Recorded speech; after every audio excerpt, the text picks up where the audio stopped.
അയോധ്യയിൽ നിന്ന് ലക്ഷങ്ങൾ വില വരുന്ന ഒരു വാർത്ത പുറത്തുവരികയാണ്. രാംലല്ലയ്ക്ക് തുളസീദളങ്ങൾക്കൊപ്പം ലക്ഷങ്ങൾ വിലയുള്ള മാമ്പഴവും സമർപ്പിച്ച് ഒരു കർഷകൻ. ലോകത്തിലെ ഏറ്റവും വില കൂടിയ മാമ്പഴമായ മിയാസാക്കി അയോധ്യയിലെ രാംലല്ലയ്ക്ക് സമർപ്പിച്ചിരിക്കുകയാണ് ഒരു കർഷകൻ. അന്താരാഷ്ട്ര വിപണിയിൽ ഒരു കഷ്ണത്തിന് മാത്രം, ഈ മാമ്പഴത്തിന്റെ ഒരു കഷ്ണത്തിന് മാത്രം 1 ലക്ഷത്തോളം രൂപ വില വരുമത്രേ. ഇതൊരു അപൂർവ മാമ്പഴമാണ്. ആദ്യമായി വിളവെടുക്കുന്ന ഫലം രാംലല്ലയ്ക്ക് സമർപ്പിക്കുന്ന പാരമ്പര്യമനുസരിച്ചാണ് ഇത് കർഷകൻ രാമക്ഷേത്രത്തിൽ എത്തിച്ചത്. ജപ്പാനിൽ മാത്രം കണ്ടുവരുന്ന മാമ്പഴം. ഇത് വിദേശത്ത് നിന്ന് ഇറക്കുമതി ചെയ്തതല്ല, മറിച്ച് അയോധ്യയിൽ തന്നെ ഒരു കർഷകൻ സ്വന്തം തോട്ടത്തിൽ കഠിനാധ്വാനത്തിലൂടെ വിളയിച്ചെടുത്തതാണ് എന്ന് പറയുമ്പോഴാണ് അതിന്റെ ഒരു പ്രത്യേകതയും അതിന്റെ ഒരു മഹത്വവും നമുക്ക് മനസ്സിലാകുന്നത്. ഭാരതീയ പരമ്പരാഗത സംസ്കൃതിയുടെ ഭാഗമായി വിളവെടുപ്പിലെ ആദ്യ ഫലം ഭഗവാന് സമർപ്പിക്കുന്ന സമർപ്പണ പുണ്യത്തിന്റെ ഭാഗമാണ് തുളസീദളങ്ങൾക്കൊപ്പം ഈ പ്രത്യേകത നിറഞ്ഞ അപൂർവ ഫലം രാംലല്ലയുടെ പാദങ്ങളിൽ ഈ കർഷകൻ സമർപ്പിച്ചിരിക്കുന്നത്.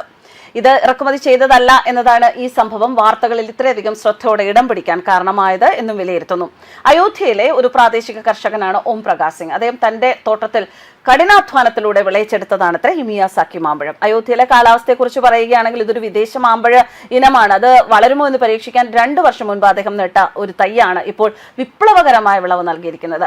ഭാരതീയ കർഷകന്റെ കാർഷിക ജ്ഞാനവും ഭാരതത്തിലെ മണ്ണും വിചാരിച്ചാൽ ലോകത്തിലെ ഏത് അത്ഭുതവും ഇവിടെ വിളയിക്കാം എന്നതിന്റെ മറ്റൊരു തെളിവായി ഓം പ്രകാശ് സിംഗിന്റെ ഈ വിജയം മാറുകയാണ്. ഇതിന്റെ ഒരു സിന്ദൂര നിറമാണ് ഇതിനുള്ളത്. ആ സിന്ദൂര വർണ്ണം പ്രപഞ്ചത്തെ പ്രകാശിപ്പിക്കുന്ന സൂര്യദേവന്റെ പ്രഭയെ ഓർമ്മിപ്പിക്കുന്നു. പഴങ്ങളുടെ രാജാവായ മാമ്പഴത്തിലെ ഏറ്റവും ശ്രേഷ്ഠമായ ഫലം പ്രപഞ്ചനാഥനായ രാംലല്ലയ്ക്ക് തന്നെ ആദ്യം സമർപ്പിക്കാൻ സാധിച്ചത് അയോധ്യയുടെ ഭാഗ്യമാണ്.